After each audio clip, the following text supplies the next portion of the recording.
Spearman was well known as a pioneer of factor analysis as a statistical technique to reduce and interpret data.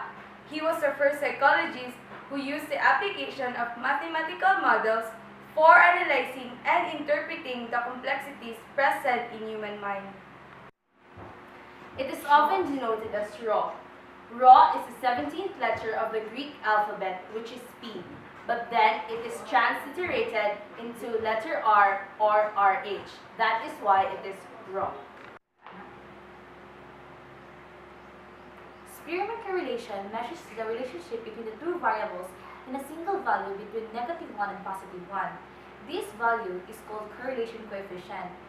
A positive correlation coefficient indicates a positive relationship. An example for that is, if the first variable is high, the second variable is also high. A negative correlation coefficient indicates a negative relationship between the two variables. If the first variable is high, then the second variable is low. To determine if the null hypothesis is to be rejected, the p-value or the confidence level must be lesser than 0.05. And if the null hypothesis is to be accepted, the p-value must be greater than 0.05. Compared to Pearson's bivariate correlation coefficient, Spearman correlation does not require continuous level data because it uses ranks instead of assumptions in the association between the two variables. This allows us to analyze the association between variables of ordinal measurement levels. It assesses how well the relationship between two variables can be described using a monotonic function.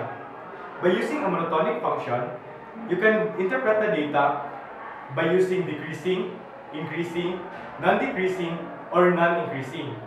You can classify it as increasing if the value is greater than 0, and you can classify it as decreasing if the value is less than 0. However, you can classify it as non-increasing if the value is greater than or equal to 0. And you can classify it as non-decreasing if the value is less than or equal to 0. Hi guys, do you know how to interpret the Spearman's correlation? Well, because I know how. The Spearman's rule test is used to interpret the relationship between two variables. For example, your value is 0.00 to 0.19, the interpretation is very weak. And if your value is 0.20 to 0.39, the interpretation is weak. And if your value is 0.40 to 0.59, the interpretation is moderate. And if your value is 0.60 to 0.79, the interpretation is strong. The last one is, if your value is 0.80 to 1.0, the interpretation is very strong. We have here an example of a Spearman Rho problem. Calculate the correlation between the IQ of the person with the number of hours spent in using computer per week. Step 1. Open the Minitab software. Step 2. Input the raw data.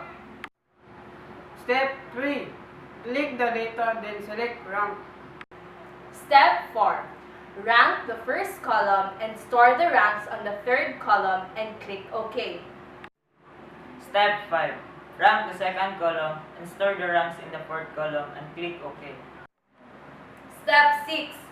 Click Stat, then Basic Stat in the upper portion of the mini tab. Step 7. Select the correlation. Step 8. Select the ranks of column 3 and 4. Step 9. Select method and change it to Spearman, then click OK. Step 10. You have now done the results. These are the value of the rank variables and the p-value.